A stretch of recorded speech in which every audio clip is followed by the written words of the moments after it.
O veneno invisível. Será que querem matar Bolsonaro pela pele, como profissional da saúde, e movida pelo juramento de Hipócrates? Eu não posso mais me calar. Preciso alertar o Brasil sobre uma hipótese plausível, cientificamente viável e estrategicamente perigosa. Será que a tornozeleira eletrônica colocada em Bolsonaro é apenas um instrumento de monitoramento, ou pode ser um instrumento de extermínio silencioso? Para quem estudou fisiologia humana, sabe que a pele é um canal de absorção. Substâncias lipossolúveis, como dimetilsulfóxido, podem carregar toxinas diretamente até a corrente sanguínea. E se essa tornozeleira estiver impregnada com mercúrio, chumbo, cádmio ou até arsênico, em microdoses, e se o calor do corpo ativar lentamente a liberação dessas substâncias, e se a estrutura do equipamento estiver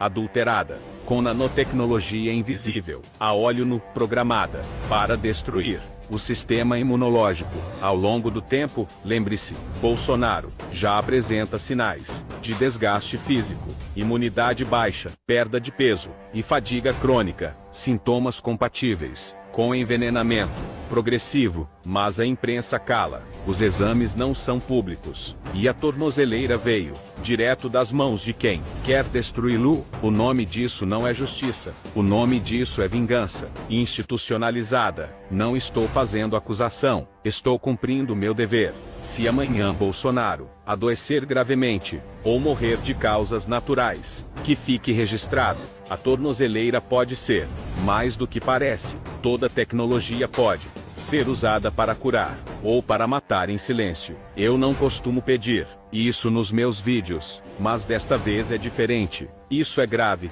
isso é urgente, isso pode salvar uma vida. Então, por favor, curta, comente e compartilhe esse vídeo o máximo que puder. Compartilhe em grupos de WhatsApp, Telegram, redes sociais. Envie por e-mail, onde for possível. Vamos fazer esse alerta chegar até a família Bolsonaro. Eles precisam saber. O Brasil precisa acordar. Porque se o que estamos vendo for verdade, estamos diante do crime silencioso mais covarde da história recente.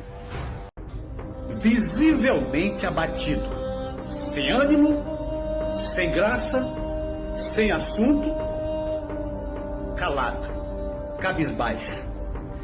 Este é o perfil atual do ministro Alexandre de Moraes. Esmagreceu, acho que uns 6 quilos, está como se estivesse flutuando, não tem ânimo. Aquela arrogância que você vê ele falando ainda, aquilo é para demonstrar para o Brasil que ele não está ligando para muita coisa. Mas, nos bastidores, é notório a sua tristeza, a sua angústia, a melancolia. E o pior, ele está sentindo o abandono.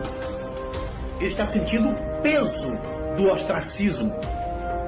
Moraes está sentindo nos seus lombos o abandono dos seus amigos. Por enquanto, alguém ainda está querendo defender. Eu sei como é que é essa história.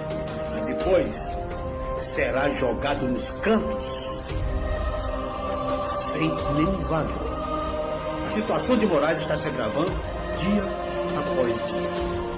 Acho que ele não vai existir. Problema dele. Amigo, qual a sua opinião? Comente. O ministro Alexandre de Moraes, mesmo depois de ser sancionado pela lei Magnitsky, insiste em dizer que não recuará 1 milímetro na sua cruzada pessoal. Como se a lei internacional, que o aponta como um abusador de direitos humanos, fosse apenas um detalhe incômodo, um mosquito que dá para ser espantado com a mão. Ironia das ironias. Moraes parece ter assumido um papel moderno de pirro. Cada ato vitorioso dele, cada prisão sem julgamento, cada censura travestida de combate à desinformação, cada ataque à liberdade de expressão, mina a própria legitimidade do Supremo e corrói a confiança da sociedade na justiça. Vence no curto prazo, mas perde no tabuleiro maior, o da história.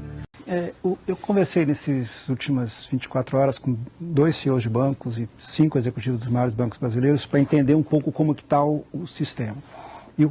E hoje a situação é mais ou menos a seguinte: qual era o entendimento, e voltando aqui à nossa conversa com o Rodrigo Maia da semana passada.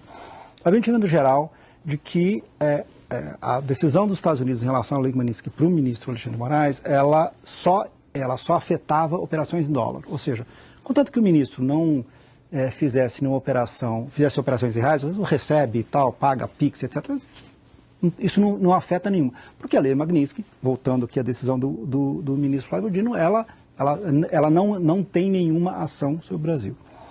O que aconteceu de lá para cá? De lá para cá foi o Eduardo Bolsonaro. Quer dizer, as ameaças que o Eduardo Bolsonaro tem feito e as informações que algum desses bancos, enfim, essa especulação de que a Secretaria do Tesouro vai divulgar um detalhamento da ação e da extensão e, portanto, fazer com que os bancos brasileiros que têm operações no exterior, que são quase todos, possam sofrer sanções, aí mudou.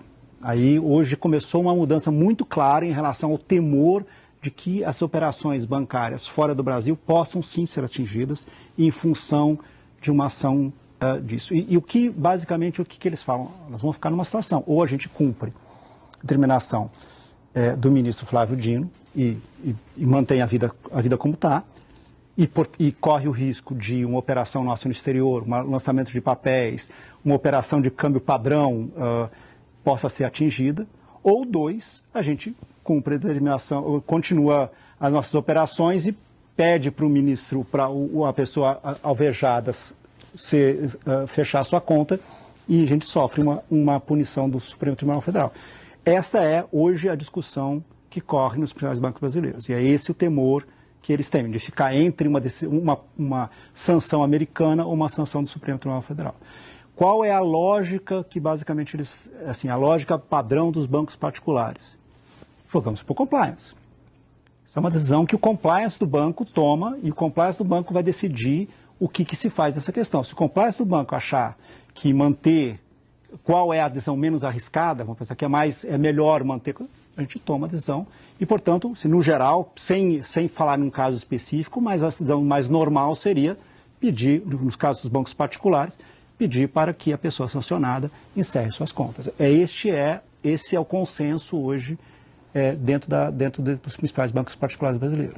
Se liga nessa sacanagem que a Universidade Federal de Sergipe fez. Vestibular, modalidade educação à distância, Universidade Federal de Sergipe, prova de redação.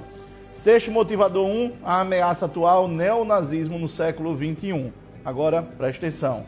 Texto motivador 2, a eleição de Jair Bolsonaro.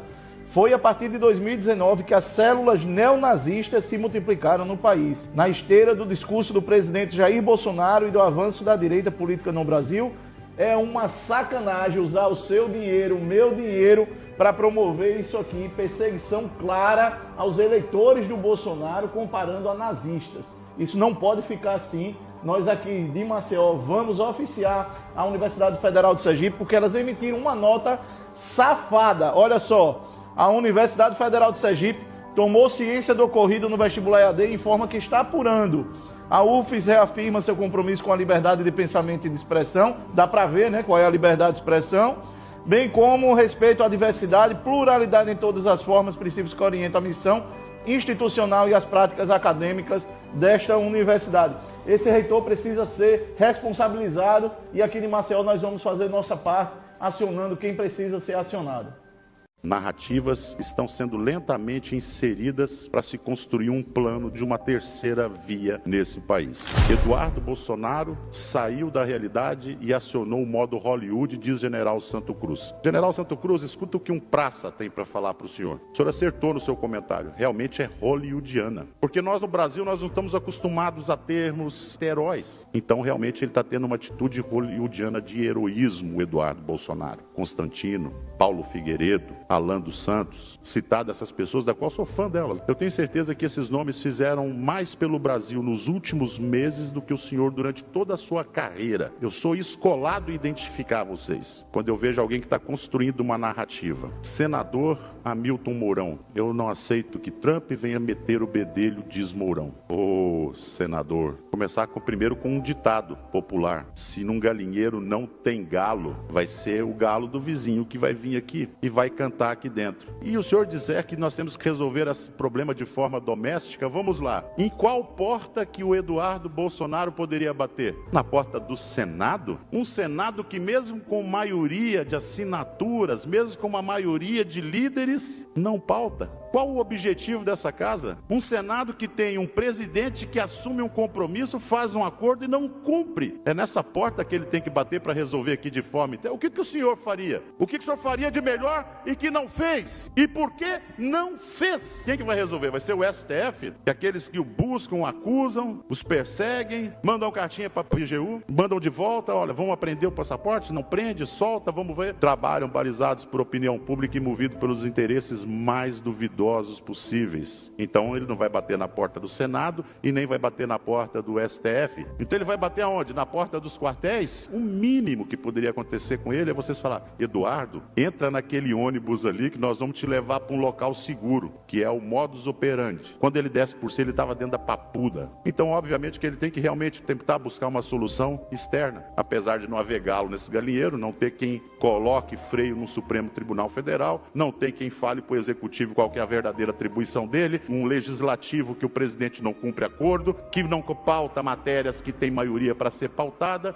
Restou a ele realmente ir lá para os Estados Unidos e buscar um galo em outro galinheiro, porque aqui não vejo nenhum aí em Brasília aí. Então eu consigo ver bem quando está sendo construída uma narrativazinha. Narrativa essa que é acompanhada na mesma semana com lançamentos de campanha, já com slogan para novos presidentes. Eu sei muito bem que praia carreirista que vocês jogam. Não estou com vontade de ofender ninguém aqui e tenho certeza que não ofendi. Isso é somente a constatação do óbvio da realidade. Escuta o que esse praça tem para dizer.